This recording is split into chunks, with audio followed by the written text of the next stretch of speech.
আল্লাহ আছে না নাই? জোরে বলেন আছে না নাই? দুই নম্বর আল্লাহ রাব্বুল আলামিন বললেন, যারা তাকওয়া অবলম্বন করবে, আমি আল্লাহ রাব্বুল আলামিনের বিধান অনুযায়ী রাষ্ট্র জীবন ব্যবস্থা পরিচালনা করবে। আল্লাহ রাব্বুল আলামিন বললেন, এ বান্দা, তোর ঘুষ খাওয়া লাগবে না, তোর সুদ খাওয়া লাগবে না, তোর মানুষের মাথায় লাঠি মেরে মানুষের সম্পদ লুণ্ঠন করা লাগবে না, ডাকাতি করা লাগবে না। আমি আল্লাহ তোর কত রিজিক লাগবে, আমি আল্লাহ রাব্বুল আলামিন তোর রিজিকের দাবিনদার হয়ে গেলাম। আমি আল্লাহ তোর রিজিকের ব্যবস্থা করব। আরো সে আজিমে বসে দুনিয়ায় তুই রিজিক পাবে। রিজিকের মালিক কে? যারা বলেন রিজিকের মালিক কে? অনেক মানুষই বলে, আহা, ধানটা লাগাইছিলাম এবার তাই খাইলাম দুইটা। এবার খাওয়ানোর মালিক কে? আর যারা বলেন কে? আল্লাহ যদি খাওয়ানোর মালিক হয়, আমার কেন দুই নম্বরই করা লাগবে? আমার কি চিটারি বাটপারি করার দরকার আছে? আমার দায়িত্ব আল্লাহর পথে চলা।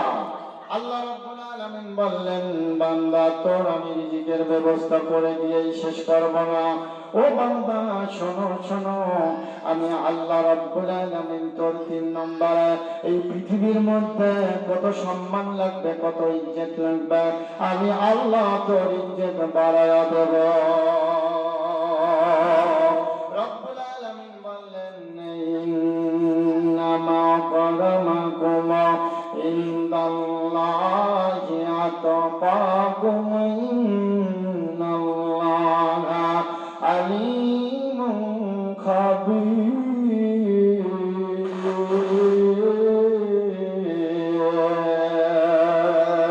আল্লাহ রাব্বুল আলামিন বললেন, তোর সম্মান ইজ্জত, তোর ক্ষমতার সিয়ার আমি আল্লাহ দিতে পারি নাও পারি। কত মানুষ কত কথা কয়, কত মানুষ আজকে হুজুরদের না নড়লে তার ভালো লাগে না, কিন্তু হুজুরেরা তো আল্লাহর রাসূলের কথা বলে। তুমি যদি হুজুরদের কন্ডে লাগো, আল্লাহ তোমার বিরুদ্ধে যুদ্ধ ঘোষণা করবে। সম্মান কত লাগবে, আমি আল্লাহ দিয়ে দেব। আল্লাহ রাব্বুল আলামিন সম্মান ইজ্জতের মালিক। রব্বুল আলামিন বললেন, বান্দা, 4 নম্বরে তোর বড় জান্নাতের দরকার। তুই কষ্ট করলি আমার দিনের জন্য, কষ্ট করলি আমার নবীর তয়ফের রক্ত ঝরা বেদনার দাওয়াত নিয়ে মানুষের দ্বারে গেলে, এ বান্দা,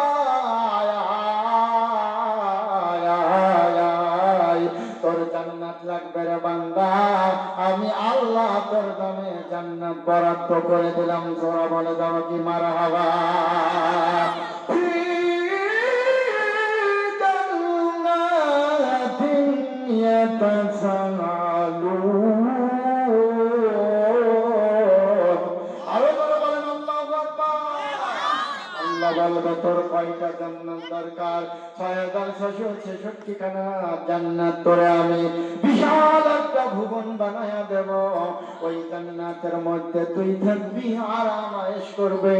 আমার আল্লাহ রাব্বুল আলামিনের বান্দা কিয়ামতের ময়দানে সেদিন বলবে, আল্লাহ, এত জান্নাত আমি কি করব? একটা রুম হলেই যথেষ্ট, একটা ফ্ল্যাট হলেই যথেষ্ট।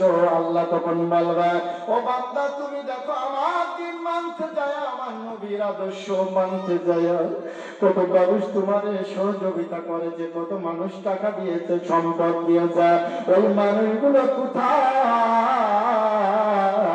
ওই মানুষদেরকে বেছে নিয়ে বেছে বেছে বেছে বেছে তাদেরকে এক একটা জান্নাত, এক একটা ভুবন তুমি দিয়ে দাও।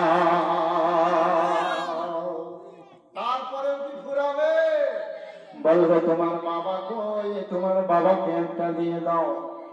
তোমার মা কই? যেই মা তোমার গর্ভে লালন করেছিল,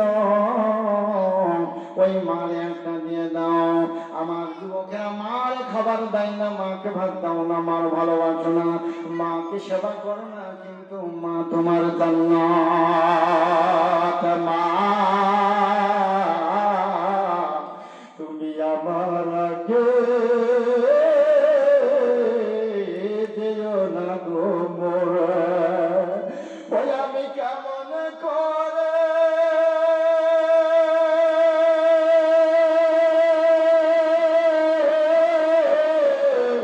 দিব মাটি তোমার কবরে মা তুমি আমার আগে যেও না গো মোরে মা তুমি আমার আগে যেও না গো মোরে তোদের বইলা যায় যারা আমার সাথে ভালো ব্যবহার করো না, মারে খাবার দাও না, মারে খোঁজ নাও না, আজকে তওবা করিয়া বাড়ি দাও। মায়ের কুদুম ধরিয়ে মারে ডাক দিয়ে বলো মা জীবনে তো টাকা পাইয়া দিলাম, কত বিয়াদবি করেছি গো মা, আজকে আমির হামজার ওয়াজ শুনেছি মা তুমি আর আজকে থেকে তোমার কষ্ট করা লাগবে না। ও মা তোমার জন্য আমি তোমার সন্তান দরদি। আল্লাহ বলেছেন তোমার পায়ের নিচে তোমার সেবার মাধ্যমে তোমার দোয়ায় আমার জান্নাত। মা আজকে থেকে তোমার জন্য আমি গোলাম হয়ে গেলাম। পরে এমন কোন মা নাই ওই সন্তানের জন্য দোয়া করতে পারে না, এমন কোন মা নাই ওই সন্তানের ভালোবাসা দিতে পারে না। বলেন ঠিক না বেঠিক? মা এত দামি জানে না যুবক, জানতো যদি দেখতো পরে কোরআন হাদিস খুলে ধরে। বলেন ঠিক না বেঠিক? 2 বছর ধরে পান করালো মায়ের বুকের দুধ, কোলে কাকে নিয়ে আমায় দিত কত সুখ। কথা ঠিক না বেঠিক? 2 বছর ধরে পান করালো মায়ের বুকের দুধ, কোলে কাকে নিয়ে আমায় দিত কত সুখ। সেই মায়ের কষ্ট দিলে সবাই, সেই মায়ের কষ্ট দিলে খোদা সবে না। মা এত দামি জানে না সকলে, জানতো যদি দেখতো পরে কোরআন হাদিস খুলে। জোরে বলেন মারহাবা। আল্লাহ 3 নম্বরে বললেন